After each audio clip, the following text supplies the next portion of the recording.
welcome to Monday's night show. Tonight we're going to be talking about ginger essential oil.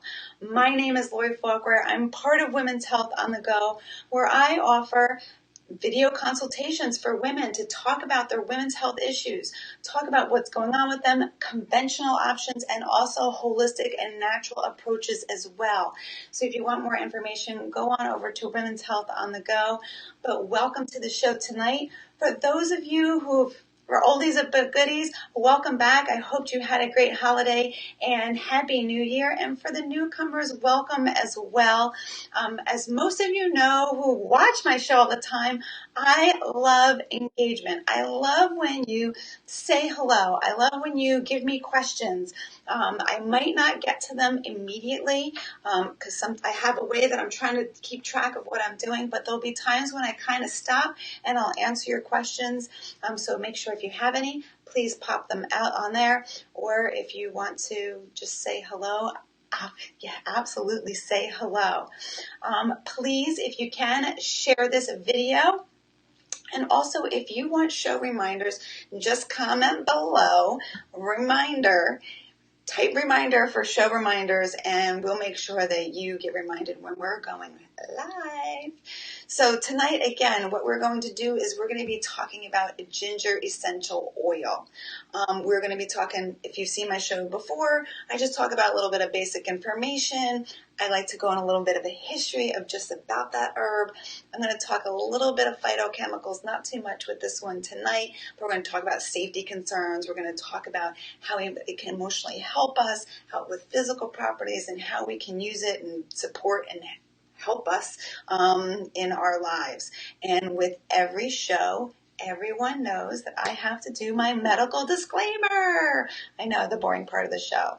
So, everyone, all material provided in this video is provided for information and educational purposes only. It is not meant to substitute the advice of your healthcare provider.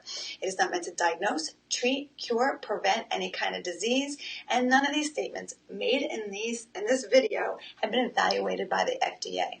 Also, the International Federation of Aromatherapists does not recommend the internal use of essential oils unless you are being taken care of by a medical provider who is an aromatherapist or educated in essential oils. If you're pregnant or breastfeeding, please consult your healthcare provider before using essential oils. And remember, everyone, we're talking about essential oils tonight. We need to respect and honor them just like we do pharmaceutical drugs. Really, really briefly, pharmaceutical drugs comes originally from plants. They're just taking a chemical component out of it and making it into a pharmaceutical, a little pill for you to pop down. Where essential oils or herbal medicine is taking that whole plant, which that whole plant is made to it's made for us to use it and to our bodies to help heal from it. And it has all the same kind of beautiful things that make it more, I know that's not a right word, is it? More better. No, it's not. But it's a lot healthier for us. So we have to respect and honor them. Make sure that you do, okay? All right, so let's talk about ginger essential oil. So in my other shows, there's some essential oils or there's some herbs that have many common names that we talk about, such as lavender. Lavender's a common name. Peppermint's a common name. Ginger's a common name. Geranium's a common name. But then there's the Latin name, and then there's going to also have botanical families. And there can be a certain plant that actually has different strains. It's almost like different family members, we'll call it. Okay, different families within the herbal. So I always tell people, I'm going to give you a little slide to show you. For ginger, it is, I think this is the one here. Yes, it is. The Latin name is Zingiber officinale. This is an actual picture of, I know all of you guys know ginger. We see it in the store. A lot of us may be using it in our foods. in our tea, but that was actually just a picture of ginger root, just for you to get a little vision of it. Now, when I was doing research for the show, as much as I kind of know stuff, I also do research for the shows, and I was really intrigued. I said to myself, I know that ginger is a rhizosome. It's the root, right? It's what's growing underneath the ground. And it's just like bamboo. Bamboo has rhizosomes as well. They're just roots that keep growing like underneath the ground. And I said, well, with ginger, what's on top? What exactly is it? So I found some pictures, which to me was like, I just put a couple of them here. I just want to show them to you, just so you can get a little bit of a view. But look at that. It's like a plant, and it has a little bit of flower. I never actually thought about what ginger actually looks like. And I think it's a really pretty plant. And I thought that you would just be kind of intrigued with that one. So we know that ginger in general is a spice that we use for cooking or for tea. It has some pretty cool history, if you ask me. It is native to Asia, and it's actually thought to be the first spice to arrive in Europe. There was actually apparently this spice trail that they kind of were talking about that actually got it over into the European area. The Romans used to use it for advanced cataracts on their eyes. Now, I'm not talking about necessarily essential oil part. I'm just talking about ginger in general. But they used to make like some kind of ginger preparation. I don't know if it was a compress. I can't even think of the word right now. A compress or something, but they usually actually use it, and they would make a compress of it and put it on the eyes several times in the day, because it's got a lot of anti-inflammatory properties and stuff. We're going to go a little bit more into the properties of it, but I thought that was interesting. And then also Saint Hildegard. Now, Saint Hildegard she was several things. She was a composer, she was an artist, she was a visionary, but she was also an herbalist. And I actually love the way that they talked about her, because I've always said that whoever created us, whatever you want to believe, I believe that they gave us everything that we needed on this planet for us to survive. And she actually had the same kind of beliefs. She said that, God has given mankind herbs, spices, foods to serve our bodies and to keep us healthy. So I kind of liked her thought process there. But she actually used it for eye disease as well. She also used it as an aphrodisiac for older men that were married to younger women. So I thought that was kind of interesting as well. Another cool story about ginger in history, and the Pacific Islands, one island called Dahu, or Daha, I don't know, it's Dohu. There's a story, an ancient story that the fishermen, when they would go out to sea, if there was a really, really bad hurricane or storm, they would chew on the ginger and spit it into the wind. And apparently that would calm the winds. And according to the legend, it actually did work. So I thought that was pretty interesting.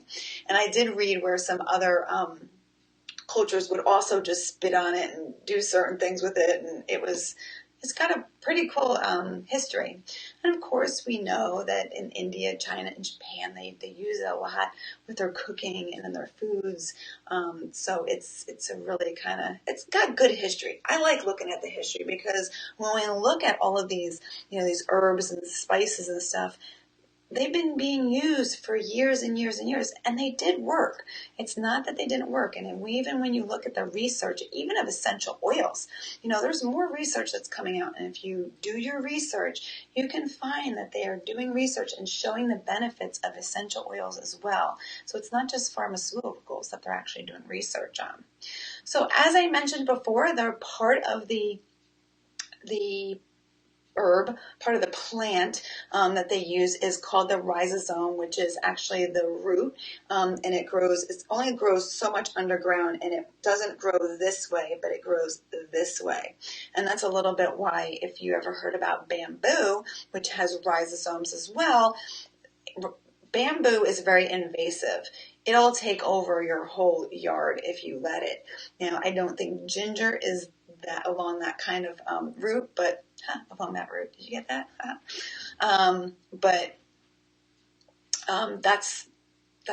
That's what ginger is, more like a rhizosome, so it grows kind of this way.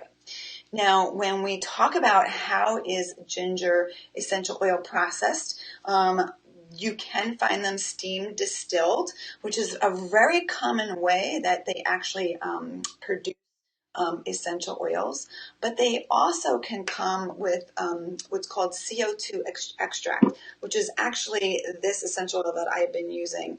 I don't know if you can see, maybe not. This is plant therapy. I love plant therapy. I'll talk a little bit about plant therapy, but I really, really love these essential oils. But the CO extract is usually it's a little bit of a process that they do it. What's great about a CO extract is that there's no chemicals or anything. There's carbon dioxide that's used, but our bodies produce carbon dioxide, so they feel that it's a lot healthier. And there's no like solvent. Sometimes companies have to put solvents in it to keep it the shelf life, to extend it. With a CO2 extract, that is not the case. Two, when you have a CO2 extract, the smell is so much more deeper and vibrant. Like if I take this right now, when I go like this and I smell this smells exactly like ginger.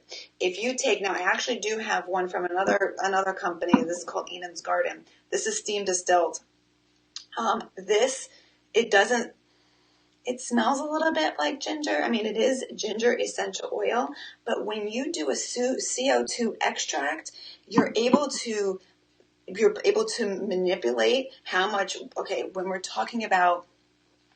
talk a little bit of chemistry here. You have the phytochemicals, which those that are new here, the phytochemicals are the chemicals, phyto meaning plant, okay? And then the chemicals are the different components of the plant that give it all of its medicinal properties, okay? Some plants, have linalool, they have cineol, there's a whole bunch of different chemical components. And when you typically, I always bring this book out, right? I always look in my Robert Tisserand and Rodney Young essential oil book, okay? When you look in here and you look, every essential oil that's in here actually has the essential oil, what country it's from, where it may have been produced, and then it will list all of the chemical components to it, and it'll give you a range of what that essential oil typically should have percentage-wise of that chemical. Okay, now when you do a CO2 extract, when I say you can manipulate it, let's just say that it's 15 to 30%. Right? Now, maybe in a steam distilled, which you really don't have too much control over, you may get, let's say, 25%. But when you do like a CO2 extract, you're able to manipulate it, so you're going to get more of that percentage. You're going to get more along that 30 and 35% of that chemical component, which is really good because then you're getting more medicinal properties from it. It's going to be more I don't know, I guess you could say potent, but really like this essential oil from plant therapy, which is CO2 extract. I mean, when I smell it, oh my gosh, unbelievable. Really, really, really good. Okay, so hopefully that makes sense. And I always when I talk about safety and the phytochemicals and stuff like that, because you don't want to, there are oils out there that are being sold that are what we call adulterated, okay? Adulterated means that you're not really getting a true essential oil. Now, don't be fooled when they say it's therapeutic, it's therapeutic grade and stuff like that. There's no really set standards for that. What I always tell people is you want to look for that, what we call GCMS testing report. Gas chromatography and mass spectrometry. I know I'm messing those words up because I'm just so horrible at it. But those reports are going to tell you what exactly is in there, how much is in there, if the report's going to tell you whether it's a good oil. And the thing that I love about plant therapy, I'm going to actually put a link of where I got this from Plant Therapy. The one thing that I absolutely love about this company is, I'm going to put it in the feed over here. They work with Robert Tisserand. He actually does like, he consults with them, and he also, what you want to call it, he does a smell kind of test of the essential oil. And the man has been working with essential oils for over 45 years. He's very into safety. That's a link to the actual, I just posted up on the feed of the essential oil that I use from Plant Therapy. It's absolutely great. Robert Tisserand, they have their reports. He comments on every essential oil batch. It's very, very good. So if you're interested in getting one, I would recommend that. Okay, so hopefully that all makes sense about adulteration and about how we want to make sure that we're getting a good essential oil from a company. I say this about any company. If a company is not willing to share their GS-MS reporting, then because they say that it's special, there's no such thing as a special essential oil. When you're talking maybe a blend, I understand their blend may have, certain percentage of these drops and all that kind of stuff. I understand that. But when it actually comes to just one essential oil, ginger is ginger, lavender is lavender, peppermint is peppermint. They should share them. If they don't, to me, that's a big concern. Hopefully that makes sense. Let me know if I'm making sense. If I'm not making sense, let me know. The only way that I am going to know if I'm doing a good job is if you tell me. And if I'm not making sense, please ask the questions away. Okay? So we know ginger is fresh, it's warming, it's got a spicy wood, lemony scent, it's sweet, it's got a little bit of a zing to it if you ask me. Whether you're gonna, I know that when I put it, sometimes if I'm not feeling good, I'll make a little bit of a tea with ginger, lemon, and maybe a little bit of honey. And that ginger kind of gives that a little bit of a bite on the back of the throat kind of thing. So I love ginger. When it comes to safety, ginger is pretty much, it's a pretty safe essential oil. Okay. Now the big thing is that there's no known hazards. There's no known contraindications. Okay. So for the most part, you're golden. Okay. But one thing that you do want to be very careful with is that it can cause skin irritation. So you don't necessarily want to put it directly on your skin. And you also want to make sure that you have like a low dilution, especially if you're first starting to use the essential oil. I would say 1%, maybe you can go to 2%, but I would definitely stay around 1%. Now, typically, if I'm putting, like earlier I was talking to you about how ginger is a very warming essential oil. It's going to help increase circulation, and it's a warming oil. So I have very, very, very cold feet in winter. So I take a little bit of a carrier oil and I put like 1 drop in there, and then I just rub my foot into it. Now, I don't necessarily measure it out. So you can kind of like, just put like a small little, like a quarter, maybe a quarter size with a drop in there, and that should be fine. But you do want to make sure that it's like a low dilution because you can get skin irritation from it. Okay. It is not contraindicated in pregnancy. Actually, it's a wonderful herb, and essential oil for pregnancy, especially with morning sickness. Now, there will be some people that will be out there and they will say, put a drop or 2 in water and drink it. I do not recommend that. To me, first off, let's start off with, does water and oil mix? It does not.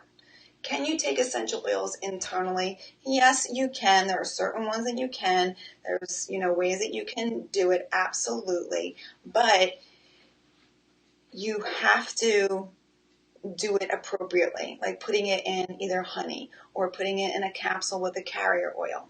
Okay, but I'm not recommending that right now. I'm just saying do not put drops of any essential oil in water and drink it down. I just think because that spot of water, not spot of water, you got a glass of water, you put the oil in, there's just a drop, and then you're just basically drinking that essential oil raw. Don't do that.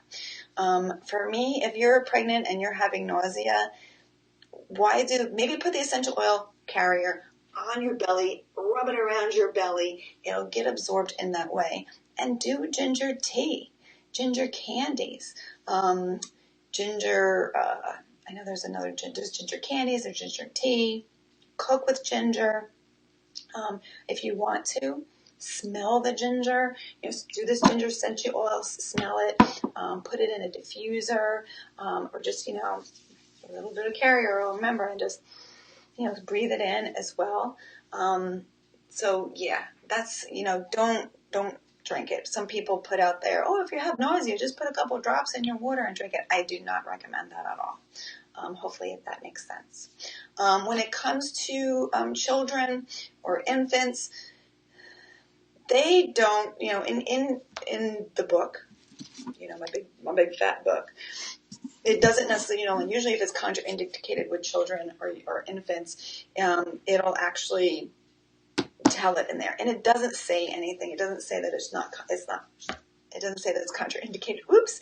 But because it's so skin sensitive, I would probably avoid it in those that are probably 2 and younger. And if you're going to use it, please make sure, I am not a pediatrician.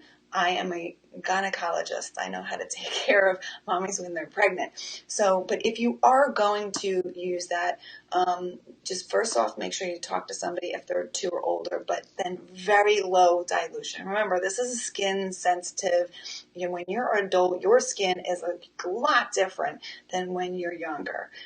So if you are going to use it with any children that are 2 and over, please, of course, speak to your either a certified aromatherapist or, your pediatrician or something like that. But then just use very, very, very, very low dilution.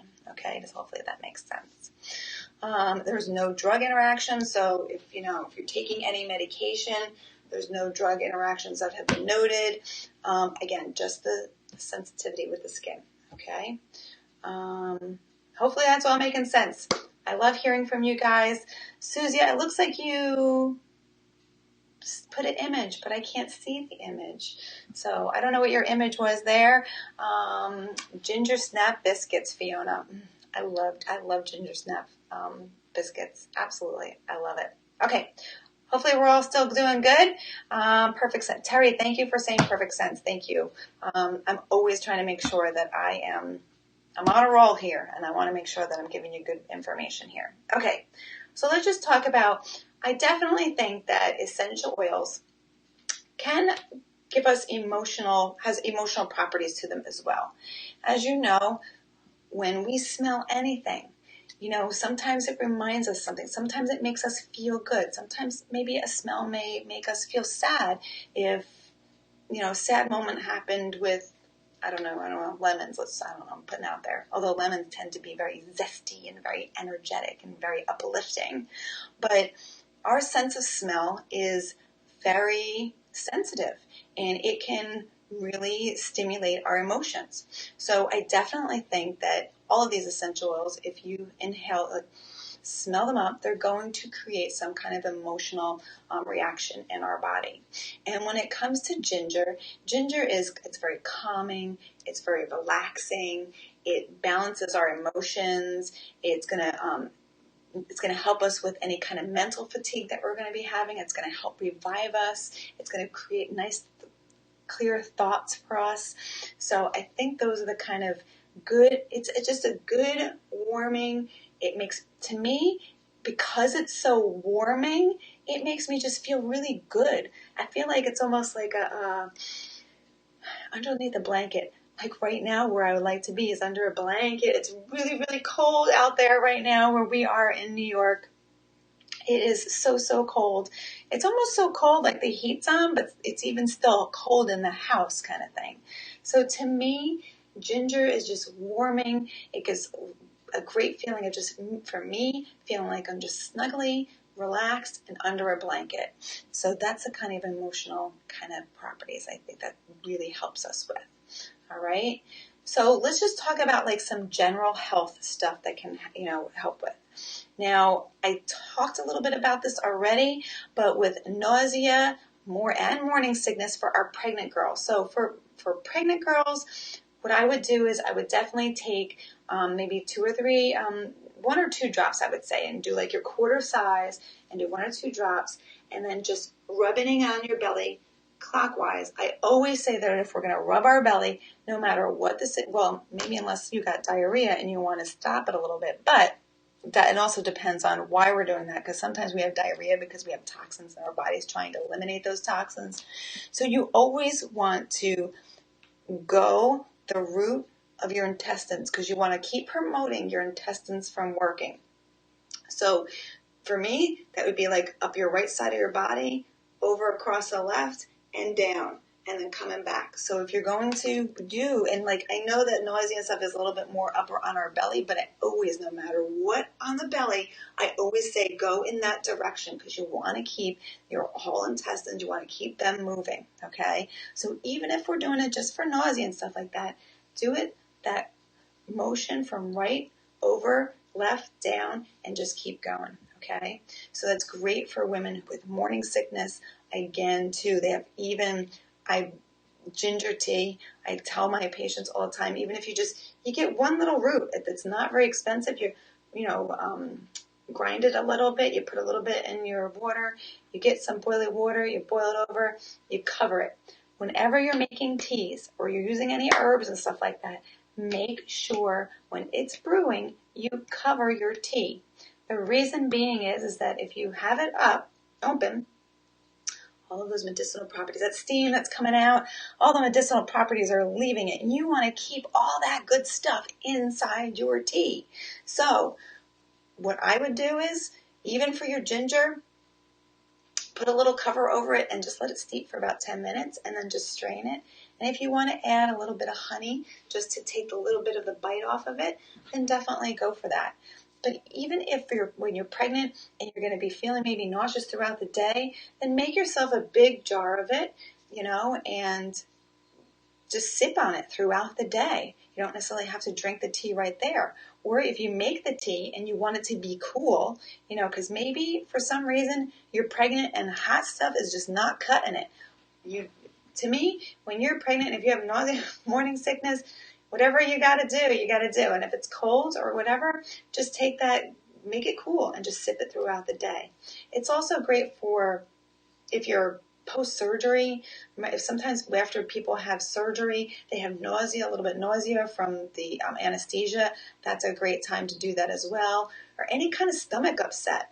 If your tummy's not feeling good, it's great anti-inflammatory. It's calming. It's going to really help your intestines. You can inhale it as well. You can also, hold on, where's my, if you've seen one of my shows before, this is an inhaler. So basically, this is an essential oil inhaler. They have plastic ones. These are kind of like throwaway ones, but they last a really long time. Or you can they have some fancy ones as well. So inside this tube, I can't take it apart right now, but there's a top here. You take the top off. There's a cotton swab thing in there, and you just put so many drops in there. The cotton swab absorbs it. You put your top on. You put it tight. The tighter you keep it, the longer it lasts. And then all you do is when if I'm feeling nauseous, not feeling good, I just breathe it in and breathe it out on the other side, and you're going to get relief. You're going to get that nice essential oil kind of relief from the aroma from it. These are great. These last me, I have them all over the place for different things, but I would say probably about 3 months. If you have it open all the time, it's going to not last as long. But if you keep it closed when you're not using it, it'll last up to 3 months. So those are great things. And then also I have also my little diffuser. I don't have it on right now. I should actually put it on because I do have some stuff in here. I have a vanilla and orange mix in there, like a creamsicle. So good. So then you also have your inhalers, or even if you just take a little bit on a cotton thing and just smell it in that way too, that's another way to do it. Again, if you're having upset stomach, because it's got antispasmodic properties as well, it's going to help if you've got indigestion, upset stomach. If you've had food poisoning and your stomach is just not feeling good, ginger all the way. Remember, put it in on it's going to help relieve gas as well. It's very good for intestines. It's very good for all that stuff. You, again, take like your carrier oil, take about 2 drops on there, rub it on your belly. You're going to use a diffuser. You're going to use like 2 or 3 drops in your diffuser. You can use your inhaler. Lots of little ways that we can actually use it, and it's really, really good. And then remember, we don't need to just use our essential oil when it comes to ginger. Tea. Get your tea, or they have ginger candies as well nowadays. And even for nausea, I know, Terry, you were talking about using peppermint yesterday. Peppermint essential oil is another great one for that upset belly. Okay, if you have a cold or you have a sore throat, it's another great thing. It's got antibacterial properties to it, anti-inflammatory, antispasmodic, especially if you have a cough. If you want to take, again, I'm really into just taking about a quarter size of oil, your carrier oil, coconut oil. I always have in the house, most people who get their coconut oil get like a big thing of coconut oil. I always have this. It's just a little container. I have a little, this is all that's in here is coconut oil. And then whenever I need it, I just take a little bit out. I put it on my finger here. I take my essential oil. I put 1 drop of it on there, and then I put it wherever I need it to go, okay? So if you have a cold, if you have a chest cold, if you have a sore throat, if you're having a cough, because remember, it's antispasmodic, it's anti-inflammatory, it's antibacterial as well. It's going to help fight infections. So if you rub it a little bit on your chest, that's going to be great. If you have a sore throat, rub it on your neck right here. You want to get to the source, okay? And also your tea. Yay! I'm always going to be talking about that tea. It increases circulation. If you were watching the pre-show, I'll let you know, I've got what we call Raynaud's, which is very cold feet and hands. Let's just put it that way, to the point where it can be pretty painful in my hands. I can feel the pain going up my arms, and my feet are I can't feel my toes half the time. They've turned blue, black. It's pretty awful.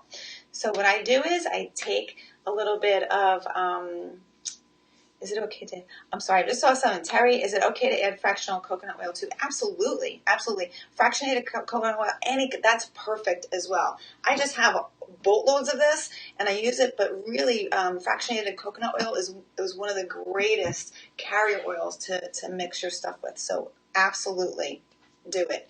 Even if you just have olive oil in your house, or even, I'm not a big fan of vegetable oil, but even if you have vegetable oil, any kind of carrier oil such as that is absolutely perfect. So as I was saying, I have the kind of Raynaud's, so I put a little bit on my feet. It helps keep my toes a little more toasty. Then I put my socks on, I put my slippers on and stuff like that. So it's helpful for increasing circulation. So, and it's a really good time for right now. And even if you want to use like a lotion, if you want to use, for your hands, because right now everything is so dry. And if you just use that ginger, especially right before you go out, you're going to go shovel some snow or something. Makes your hands and feet a little bit nice and toasty. And if you also saw the pre-show, I was also talking about one of my first experiences with ginger essential oil is I had to do a case study during school. And one of the people that I had a case study with was someone who was working out every day, had sore muscles, was having this knee pain after the workout all the time. And I made a blend. There was a little bit of other stuff in there, but the main ingredient was ginger essential oil, and it worked like a champ. And even that person couldn't believe it. The person who I had was, if you need a subject, okay, yeah, whatever, this hooky dooky essential oil stuff, sure, whatever. And they were like, oh my God, this is amazing. This actually is working like a champ. So essential oil is even amazing me every day. It's really, really great stuff. So for sore muscles, if you have, even I've had sore backs, or even, you know what, when you're like getting a cold, sometimes when you get a cold, you got those body aches and stuff like that. Oh, before I go to bed, I'll put like the ginger on my back. I'll put like ginger up here, and then I'll do my lavender as well. And it's just really, it makes you feel warm in your bed. It's anti-inflammatory. It's going to help relax. It's relaxing and calming. It's really going to make you feel a lot better. Hopefully that all makes sense. Okay. And then now, you know, in your home kind of thing. So those are some really good things that you can use ginger essential oil for. Sometimes we put it in for other things. You know, I think when it comes to essential oils, when we are trying to choose what are the best essential oils for us to use, we got to really like take a look at what is it that we're trying to take care of. Who is the person, even if it's yourself, you know, what do I like? You know, sometimes you may want to give somebody, let's say, just say citrus oils for something, and they can't stand the smell of lemon or grapefruit. You know, you don't want to use that, you know, and you actually really want to try to look at all these great properties like the antispasmodic, it increases circulation, antibacterial. You want to look at all those kind of properties and look at, okay, what's going on with that person, right? What's going on with them? Look at their symptoms, look at their lifestyle. You got to look at so many things, and you might not be like, oh, let's try some ginger and see what happens. And you'll be amazed at what happens and how well they work. I find that a lot of essential oils kind of have the same, not completely, but they have a lot of the same kind of properties to them. And you just have to look to see which properties are going to be good for you, for the situation, and mixing it with other essential oils, okay? You know, that's definitely what you want to look. Some essential oils, other essential oils that will mix well with ginger. I know that Lang Lang does good, sandalwood, cedarwood. The citrus oils work well with it as well, such as bergamot, lemon, grapefruit, orange. Those are really kind of, if you're kind of looking to blend them with other things, those are good essential oils to blend them with. So that's about it for this evening.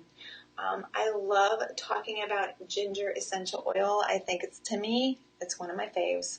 I think they're all my faves, but it is a wonderful, warming essential oil. It's very therapeutic. It's warming. It's calming. It's good for nausea, for morning sickness, for post-surgery, or if you just have an upset stomach, you want to help aids digestion. It'll help digest your food. Even if you want to take, even just on a regular kind of basis, not all the time, I personally think that we shouldn't use the same essential oil every day constantly. I think we should always be kind of changing it up. But even if you wanted, like if you're just trying to go through some intestinal issues, if you have IBS or you have something like Crohn's or some kind of gastrointestinal, I can't talk, I'm getting to the point where I can't talk, any kind of issue, and you want to help aid that digestion. Or if you get a lot of gas, that's going to be helpful for that as well. And also, remember, tea, cooking it with your foods. Those are other great things that you can do. Essential oils are great, but I think they're just adding to what we can use nutritionally, lifestyle-wise. Hopefully that all makes sense. So I hope that everyone enjoyed this show. Of course, it's always an introduction. I could probably sit here all night and talk about ginger, but I always just want to give you an introduction to everything that I do, just so you can start off and be a little bit more knowledgeable essential oils. I love doing these shows. I love talking about essential oils. I am going to be changing the show pattern a little bit. I'm going to do a show, and then the next show, I'm going to just talk about the news. When I talk about the news, I'm talking about holistic, natural news.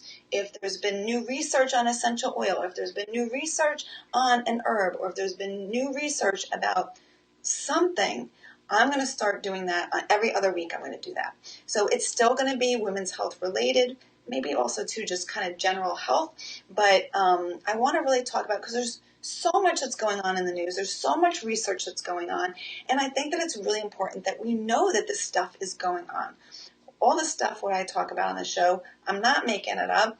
If anybody knows me, I love to read research, and I love to research because I want to make sure that I'm giving you as accurate information as I possibly can.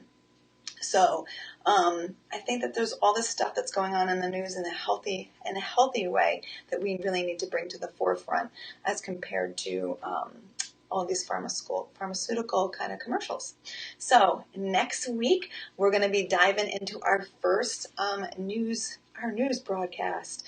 And then we're going to be doing I've got my shows all planned out. I'm also going to do a show on essential oil safety, just general safety, because it's the biggest pet peeve that I have of making sure that we use essential oils appropriately, because there's a lot of misinformation out there, and I want to make sure that you're using them safely so that you'll want to continue to use them.